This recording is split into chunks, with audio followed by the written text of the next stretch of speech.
Environ 300 000 enfants s'apprêtent à reprendre graduellement le chemin de l'école dans le Grand Sud, après le tremblement de terre du 14 août qui avait fait beaucoup de dégâts. 70% des écoles avaient été soit détruites, soit endommagées. Nous avons avec nous ce soir un représentant de l'UNICEF, en la personne de M. Jules Hans Beauvoir, qui est spécialement chargé des urgences. Bonsoir, M. Beauvoir.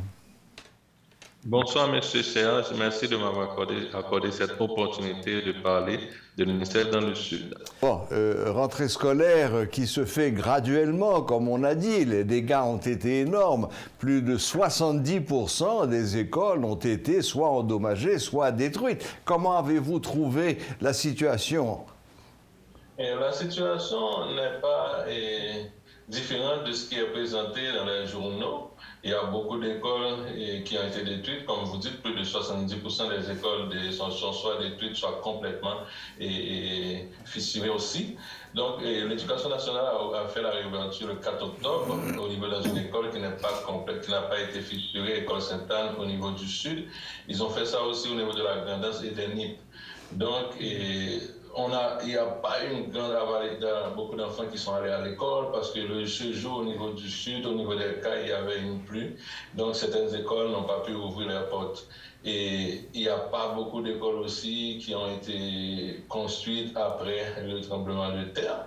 Donc, nous sommes pas totalement sûr que tous ces enfants ont repris le chemin de l'école, mais je pense que tous les efforts sont en train d'être faits par les organisations, par le ministère, par le gouvernement, pour que ces enfants reprennent le chemin de l'école. Bon, et Monsieur Beauvoir, vous êtes chargé des urgences à l'UNICEF, si j'ai bien compris.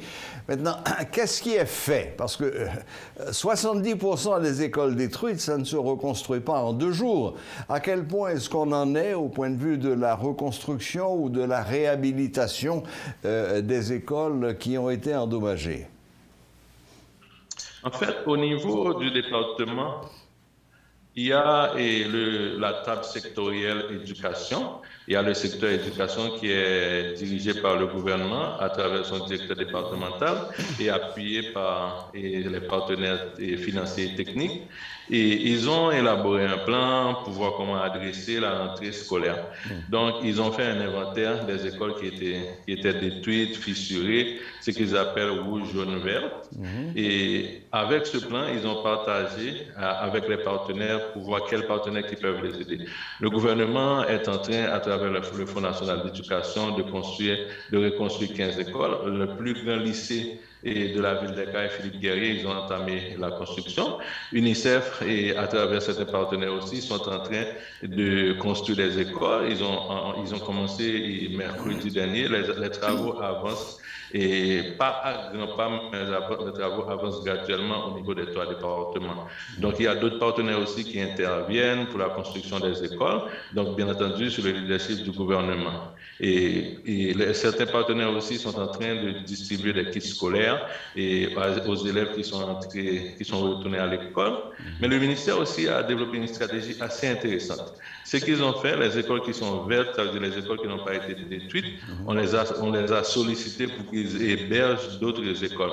Par exemple, l'école Sainte-Anne au niveau des CAI a été sollicitée pour héberger l'école La Ruche qui se trouve dans la même rue au niveau des CAI. C'est une stratégie qui commence à donner ses fruits en attendant la reconstruction des écoles qui sont détruites. Très bien. Bon, tout à l'heure, on a avancé le chiffre de 70% des écoles, mais sans dire le nombre total d'écoles dans les 3 départements du Grand Sud, le nombre total d'écoles qui ont été affectées. On parle de combien? 200, 300, 500? En fait, les écoles qui sont détruites seulement sont environ 300, sont autour de 300 écoles.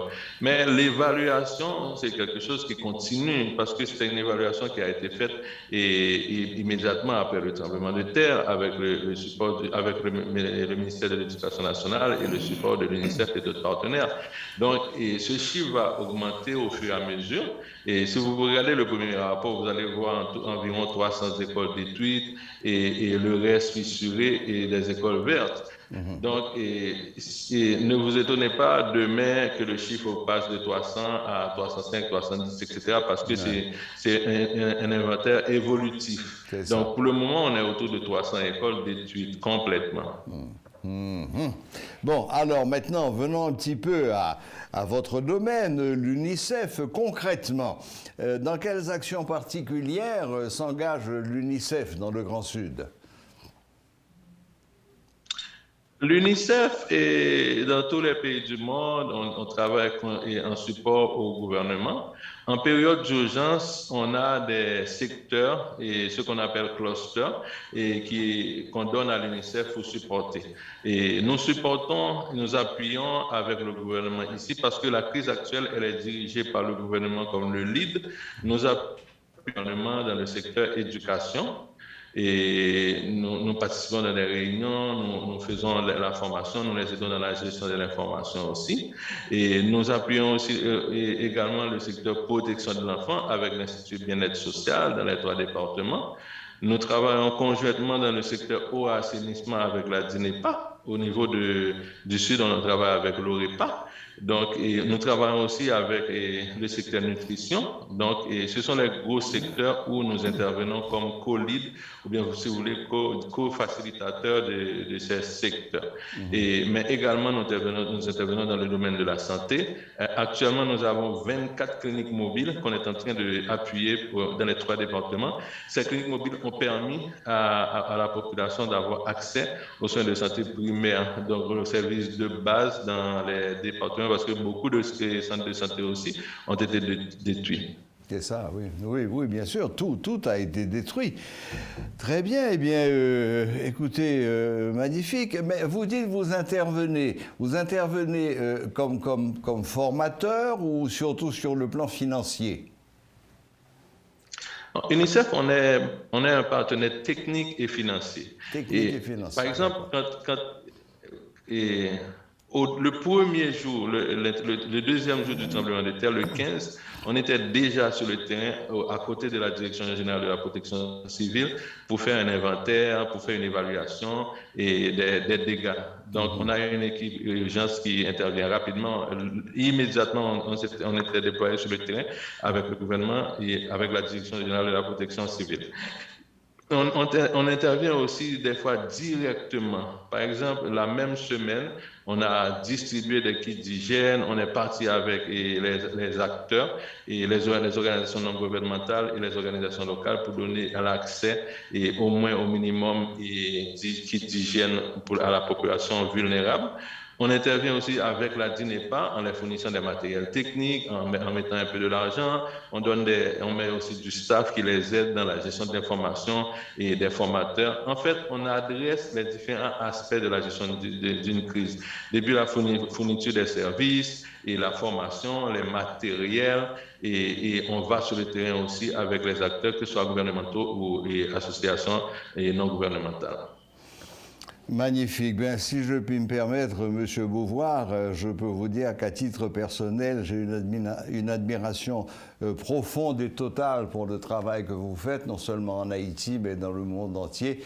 Et je ne peux que vous souhaiter beaucoup de courage dans la suite des événements. Est-ce qu'il y a quelque chose que vous aimeriez dire pour terminer? Je vous remercie, M. Serge. Et moi, je lance un vibrant appel au gouvernement haïtien. Je lance aussi un appel aux particuliers pour voir comment ils peuvent accélérer le processus au niveau du Sud pour que la population ait accès aux différents services. UNICEF seul, on ne pourra pas tout faire. On veut vraiment que les autres organisations nous rejoignent. Il y en a beaucoup qui font beaucoup de superbes activités aussi au niveau du Sud. Et on aurait aimé, et je m'adresse personnellement au gouvernement, et d'accélérer certains processus pour qu'on puisse avancer et permettre à la population de relever. Je vous remercie. Un dernier mot, Monsieur Beauvoir. Si un particulier décide soit faire un don, soit apporter une contribution spéciale à UNICEF, où, à quelle adresse ou à quel endroit, sur quel email doit-il faire cela? En fait, il y a plusieurs mécanismes et que les particuliers peuvent apporter des dons au niveau de l'UNICEF. On a dans les pays internationaux et étrangers d'Haïti, on a ce qu'on appelle les NATCOM, les comités nationaux qui recueillent des dons pour l'UNICEF. Et il y a les sites web de l'UNICEF aussi, www.unicef.org, et il y a un lien et Donate où les gens peuvent faire des donations. Et on n'est pas autorisé à recevoir des fonds directs nous-mêmes au niveau du bureau des CAI, là où je suis là, mais au niveau du site de l'UNICEF, et un particulier peut faire des donations, ou bien si ça les intéresse, et notre bureau se trouve à Debussy à Port-au-Prince, donc ils peuvent passer à notre bureau pour discuter avec les personnes concernées. Très bien, magnifique. Donc, en passant par le site web unicef.org, à la section Donate, donc faites une donation, on précise pour Haïti, on précise pour le Sud, ou ça va dans une caisse commune? Moi, vous pouvez préciser pour le Sud, mais si vous pouvez préciser Haïti et puis le Sud, c'est encore mieux pour nous. Mais dès qu'on fait une donation, la personne précise, notre siège à New York, c'est exactement et pour si la personne précise le Sud, réponse simplement de et response. Donc, normalement, on recevra ces donations. On a déjà reçu certains particuliers qui nous ont fait des dons et qu'on utilise particulièrement pour le Sud. Mais merci de préciser Sud, comme ça c'est important pour nous. Mais si ça arrive en Haïti, il n'y a pas de problème aussi. Si vous permettez, je voudrais remercier notre ambassadeur national, Jean-Jean Roosevelt, qui a fait une superbe chanson pour nous, pour lancer la réouverture des classes, qui s'appelle Nous voulons même l'école. Là où il explique que l'école qu'on écoute, qu'on a à Port-au-Prince, c'est la même école qu'on devrait avoir à Léogane, à Martin, dans la 3e section communale de Campérin. Et honnêtement, cette chanson nous a beaucoup aidé à mobiliser les enfants, à mobiliser les parents et pour vraiment faire un retour à l'école, quoique la situation est vraiment difficile. Et tout le monde connaît le talent de Jean-Jean Roosevelt. Bien. Nous, même l'école, ça c'est très bien. Oui, très bien, très bien. Eh bien, écoutez, merci beaucoup, M. Beauvoir. Merci de votre disponibilité. Merci des nouvelles que vous nous avez apportées. Et je vous souhaite beaucoup de courage et beaucoup de chance et beaucoup de dons dans les jours, les semaines et les mois qui vont venir. Parce que la reconstruction va quand même prendre beaucoup de temps. Merci à vous.